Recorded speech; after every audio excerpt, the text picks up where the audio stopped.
Hello friends, कैसे हैं आप सब। हम सबकी ज़िंदगी में हमारे अपने होते हैं, हमारे दोस्त होते हैं, हमारा परिवार होता है और हम उन लोगों से कई बार बहुत सी बातें भी करते हैं।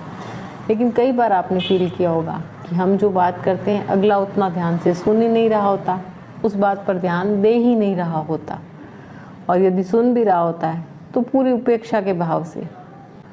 और जब ऐसा होता है तो जो बात कर रहा होता है, जो कह रहा होता है, उसको कितना बुरा फील होता है, उसको अपने शब्दों की अपनी कितनी बेकदरी फील होती है। तो आज इसी बात पर चंद पंक्तियाँ। मेरा तुमसे कुछ कहना तभी जायज़ है जब मेरे शब्दों का कोई मूल्य हो तुम्हारी नज़रों में। मेरा तुमसे कुछ कहना तभी जायज़ है जब मेरे शब्दों का कोई मूल्य हो तुम्हारी नज़रों में। जब मुझे और मेरी बातों को सुनना तुम्हारी प्राथमिकता हो, औपचारिकता नहीं। जब मुझे और मेरी बातों को सुनना तुम्हारी प्राथमिकता हो, औपचारिकता नहीं। वरना यूं ही बेवजह शब्द और समय बर्बाद करना तुम्हें शायद परेशान भी ना करे, लेकिन मुझे इस तरह की बेकदरी बिल्कुल पसंद नहीं।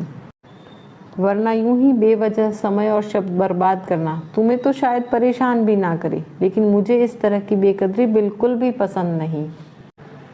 मेरी नज़र में तो ये तुम्हारी एक नाकाबिले माफ़ी खता है।